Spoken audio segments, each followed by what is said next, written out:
Perfeito, perfeito.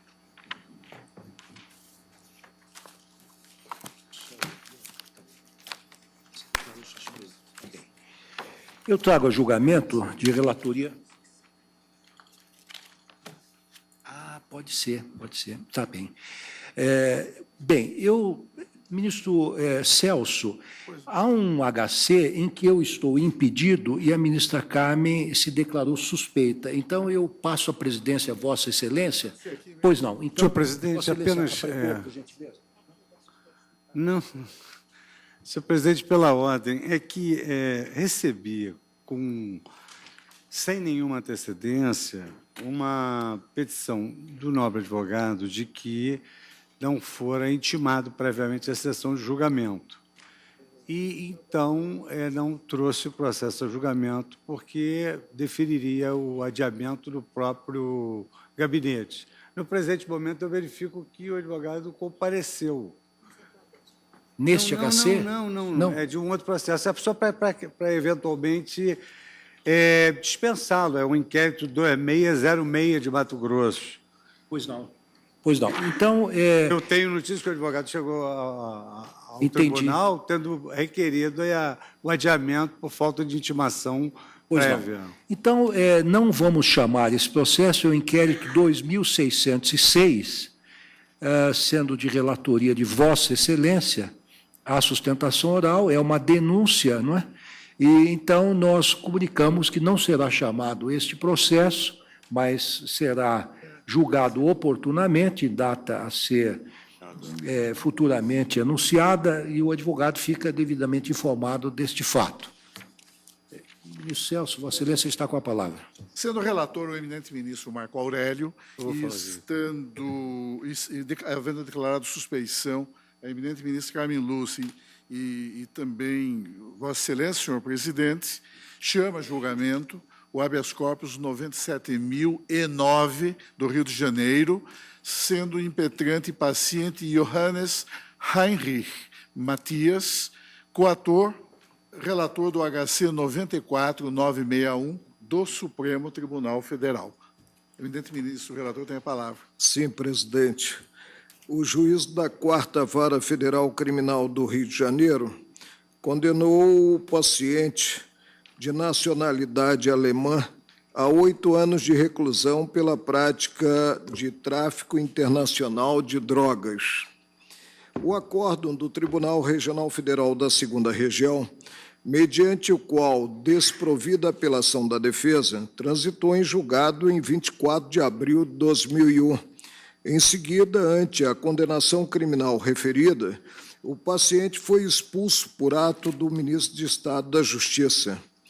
Os diversos habeas corpus formalizados no Supremo, nos diversos habeas corpus, arguiu-se a nulidade do processo, por ofensa ao devido processo legal, do julgamento da apelação, em virtude de alegada ausência de prévia intimação de advogado e da decisão em que determinada a expulsão. Sustentou-se não ter sido constituído intérprete no momento da prisão em flagrante, apesar de informação em contrário haver constado do respectivo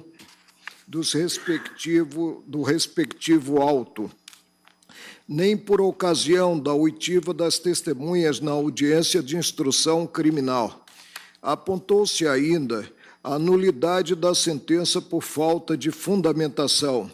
A cada pronunciamento desfavorável, apresentou-se nova impetração, reiterando-se argumentos e levantando-se suspeitas sobre a idoneidade do magistrado autor do ato.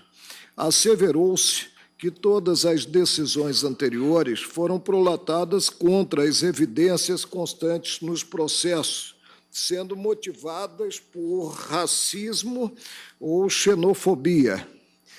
Este habeas volta-se contra o ato mediante o qual o ministro Ricardo Lewandowski negou seguimento ao de número 94961, Rio de Janeiro, em que se pleiteava a anulação do processo referente à ação penal e também do acórdão relativo à apelação criminal, sob a arguição de afronta aos princípios do contraditório, da ampla defesa e do devido processo legal, bem como da dosimetria da pena.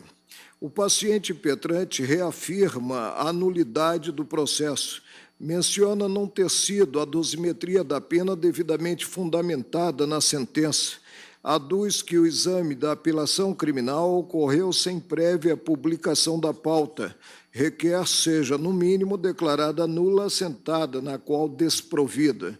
O habeas foi distribuído à ministra Carmen Lúcia por prevenção. Declarada a suspeição, haja visto que, lançado na inicial, o processo veio a mim.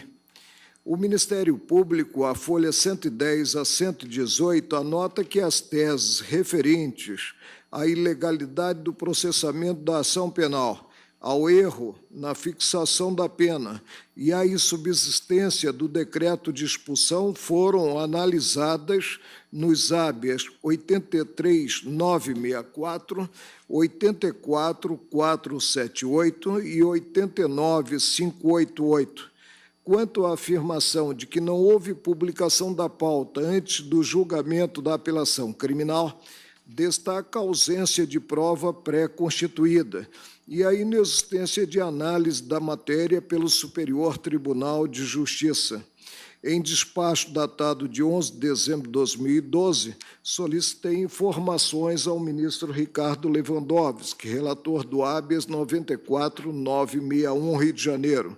Sua Excelência, em resposta, noticiou a negativa de seguimento ao pedido, por entender cuidar-se de repetição de outras duas impetrações, a de número 89.588, Rio de Janeiro, relatora ministra Carmen Lúcia, e a de número 84.478, Rio de Janeiro, relator ministro Sepúlveda Pertence. O agravo regimental interposto foi considerado intempestivo. É o relatório. Não havendo ninguém inscrito para sustentação oral, Vossa Excelência tem a palavra para o voto. Completo consignando que lancei vista no processo em 6 de abril de 2013, liberando para ser julgado no pleno a partir de 18 seguinte, isso objetivando a ciência do paciente impetrante. Trago este processo para julgamento em plenário, pois continuo a entender cabível a formalização de habeas corpus contra a decisão monocrática de ministro deste tribunal. Já tive a oportunidade de afirmar também que a organicidade própria ao direito conduz a concluir-se pela impossibilidade de atuação individual na análise de pedido de concessão de medida cauteladora nesse caso. O autor do ato e o relator encontram-se no mesmo patamar judicante e eventual conflito de enfoque somente atrairia o descrédito para o Supremo. Surge, então, campo propício a atentar-se para o artigo 191 do Regimento Interno, constante do capítulo habeas corpus, no que direciona a observação do inciso 4 do artigo 21 do citado regimento. A interpretação teleológica dos preceitos direciona à conclusão de que a suspensão de ato de integrante do tribunal somente é possível mediante a atividade de colegiado. Relativamente às teses alusivas à ilegalidade do processamento da ação penal, ao erro na dosimetria da pena, considerada a correta aplicação do artigo 59 do Código Penal, e a insubsistência do decreto de expulsão, consigno terem sido apreciadas no habeas 84.478, de relatoria do ministro Sepúlveda Pertence, e no de número 101.269, de relatoria da ministra Carmen Lúcia. O exame concernente à última impetração ficou sintetizado nesta ementa: habeas corpus, constitucional, direito internacional público, expulsão de estrangeiro, alegação de incompetência do ministro do Estado da Justiça, para expulsar estrangeiro do território nacional, improcedência, arguição de afronta ao princípio de devido processo legal, não ocorrência, ordem denegada. Não implica disposição de competência legal a delegação pelo presidente da República do ato de expulsão de estrangeiro. O Supremo Tribunal Federal sempre reputou válido o decreto de expulsão de estrangeiro subscrito pelo ministro de Estado da Justiça por delegação do presidente da República. Precedentes. Cabe ao Poder Judiciário apenas a análise da conformidade do ato de expulsão com a legislação em vigor, não podendo incorrer no exame da sua oportunidade e conveniência. Não estando o impetrante paciente amparado por qualquer das circunstâncias excludentes de expulsabilidade previstas no artigo 75 da Lei 6.815 de 80 e inexistindo a comprovação de qualquer ilegalidade no ato expulsório, não há que se falar em contrariedade ao princípio devido processo legal, ordem denegada. Quanto à alegação de nulidade do julgamento realizado no Tribunal Regional Federal, ante a ausência de publicação prévia da pauta, não passou pelo crivo do Supremo. No habeas 84.478, o ministro Sepúlveda Pertence assim resumiu os argumentos lançados na inicial.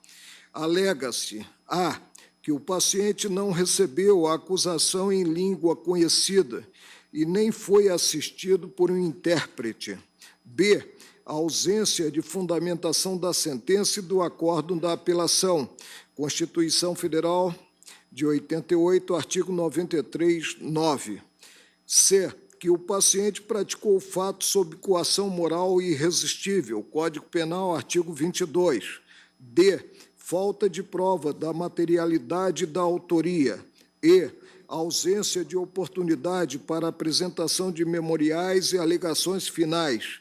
F, que a advogada de defesa, ao requerer a aplicação de pena mínima, implicitamente pediu a condenação do paciente, o que nulifica todo o processo. G, que a advogada do paciente já havia elaborado as alegações finais antes que a fase instrutória tivesse concluído, apresentando-as antes do Ministério Público e sem nada acrescer do ocorrido durante a audiência de instrução e julgamento. H, ausência de dolo. I, erro na fixação da pena base. J, incorreta majoração da pena por incidência do artigo 18.1 da Lei 6.368/76. Da leitura que fiz, observa-se que a problemática da ausência da publicação prévia da pauta não foi suscitada. O habeas corpus 89.588, de relatoria da ministra Carmen Lúcia, teve o segmento negado por se tratar de repetição da impetração distribuída ao ministro Sepúlveda Pertence. A meu ver, portanto, a arguição de nulidade do julgamento da apelação criminal presente o erro ou a falta de publicação da pauta não consubstancia mera reiteração. Ante o quadro, voto no sentido de determinar o regular processamento do habeas 94.961. Vossa Excelência, portanto, conhece do pedido e o defere nos termos do voto que acaba de proferir. Esta impetração foi deduzida contra o ministro do Supremo Tribunal Federal, o ministro Ricardo Lewandowski. O eminente ministro relator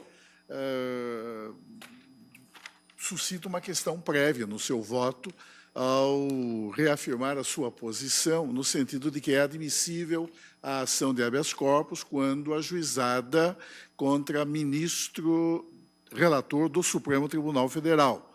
É certo que o plenário do Supremo Tribunal Federal veio afirmar orientação em sentido contrário. E eu menciono aqui diversos precedentes deste pleno, da lavra do eminente ministro Dias Toffoli, da ministra Carmen Lúcia, do ministro Peluso, do ministro Aires Brito. Reconheço que fiquei vencido na honrosa companhia do eminente ministro Marco Aurélio quando essa questão prévia foi debatida pelo plenário. Refiro-me ao julgamento do HC 91-207 do Rio de Janeiro. Pessoalmente, no entanto, em face do princípio da colegialidade, eu tenho aplicado a outros casos como este, em que a impetração é deduzida contra ministro do Supremo Tribunal Federal, a diretriz que o órgão, que o plenário dessa Corte culminou por estabelecer.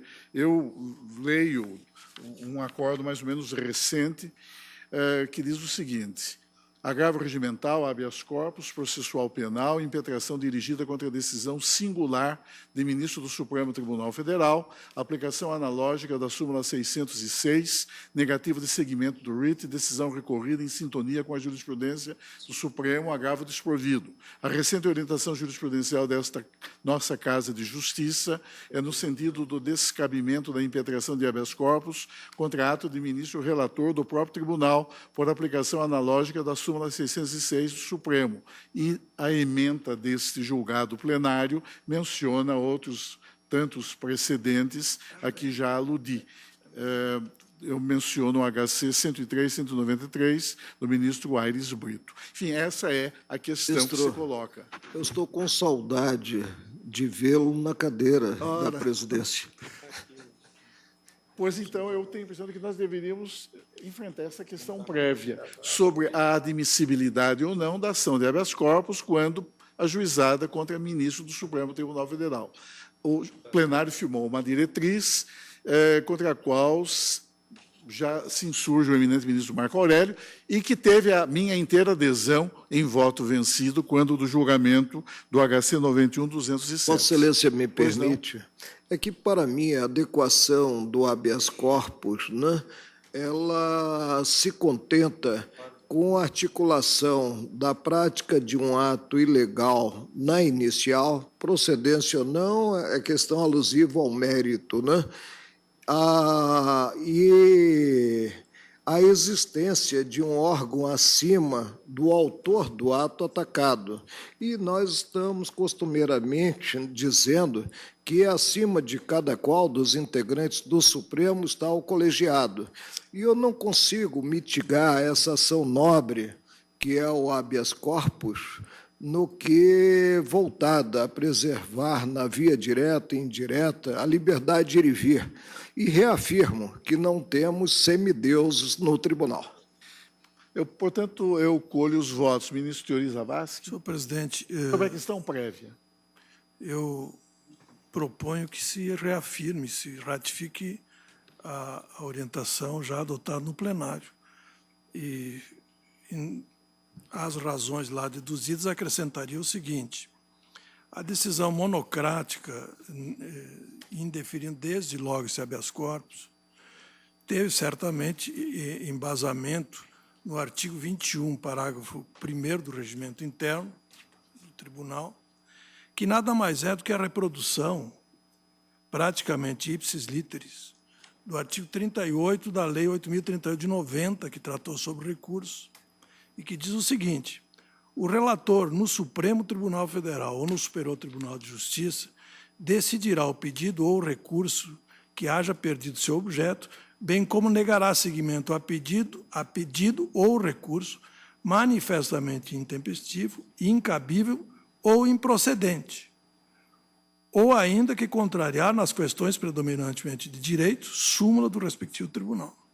É com base nesse dispositivo reproduzido no regimento interno que nós temos aqui no Supremo Tribunal Federal, como, aliás, também no Superior Tribunal de Justiça, inúmeras decisões em habeas corpus, negando seguimento desde logo quando se enquadra numa dessas hipóteses. E o artigo 39 da lei estabelece o seguinte: da decisão do presidente do tribunal, da sessão ou da turma, de relator, que causar agravame à parte, caberá agravo para o órgão especial, sessão ou turma, conforme o caso, no prazo de 5 dias. De modo que a decisão monocrática, negando seguimento a um habeas corpus manifestamente improcedente, como parece ter sido o caso já que reproduziu um habeas corpus anterior, é formalmente legítima, está legitimado o relator com base nessa lei, e dessa decisão cabe um agravo interno. A substituição desse agravo interno por um outro habeas corpus, me parece que retira a via ordinária de provocação do colegiado, que seria esse agravo interno. De modo que esse habeas corpus, esse segundo habeas corpus, nada mais faz do que substituir o agravo interno previsto na lei. Então, me parece que, se a lei prevê esse agravo interno, fica superada a questão do acesso ao colegiado. No meu entender, o caminho adequado, nesses casos, seria esse agravo interno e não outro habeas corpus. Então, com essas razões, é uma sinalização quanto ao não cabimento do habeas corpus substitutivo do recurso ordinário constitucional. Eu fico contente com a ótica de Vossa Excelência. Aqui seria um caso típico de substituição. E não vamos dizer que, sendo o prazo de 5 dias apenas, haja qualquer prejuízo em utilizar aqui a via ordinária. E a via ordinária é um agravo interno previsto na lei. De modo que, acrescentando essas razões, eu voto no sentido de não conhecer do habeas corpus. Ministra Rosa Weber. Da mesma forma, senhor presidente, pedindo vênia ao eminente relator, eu voto no sentido de reafirmar a jurisprudência prevalecente da Corte. Ministro Luiz Fux. Não conheço na forma da jurisprudência do pleno. Ministro Dias Toffoli. Senhor presidente, tal qual Vossa Excelência entendeu e ficou vencido na questão do conhecimento, eu, quando tomei posse na Corte, já havia essa jurisprudência, não havia participado do precedente, de tal sorte que, aplicando a jurisprudência da Corte monocraticamente, quando trago a plenário feitos da minha relatoria, eu aplico a jurisprudência da Corte. Mas, quando há a renovação do tema em plenário, eu recoloco o meu tema. Quando eu não sou o relator, eu fico à vontade, senhor presidente, para recolocar aquilo que é o meu posicionamento. E, nesse sentido, na medida em que um colega recoloca a discussão do conhecimento do habeas corpus e o meu entendimento, embora eu me submeta à jurisprudência da Corte, mas é um colega que o traz, e eu entendo como esse colega que é possível o conhecimento desse habeas corpus, eu peço vênia aos colegas da jurisprudência da Corte para acompanhar a recolocação do tema feito pelo ministro Marco Aurélio para conhecer da impetração. Ministro Gilmar Mendes. Eu também reafirmo a jurisprudência da Corte, tal como já assentado com as vênias de estilo. Eu também, com a ressalva da minha posição pessoal a respeito do tema, mas eu também reafirmo a jurisprudência do tribunal em observância ao princípio da colegialidade. Eu proclamo o resultado, então. O tribunal, por votação por maioria, o tribunal, por maioria, não conheceu da ação de habeas corpus, vencidos os ministros relator e Dias Toffoli, redigirá o acórdão o eminente ministro Teori Zavascki, que foi o primeiro voto divergente.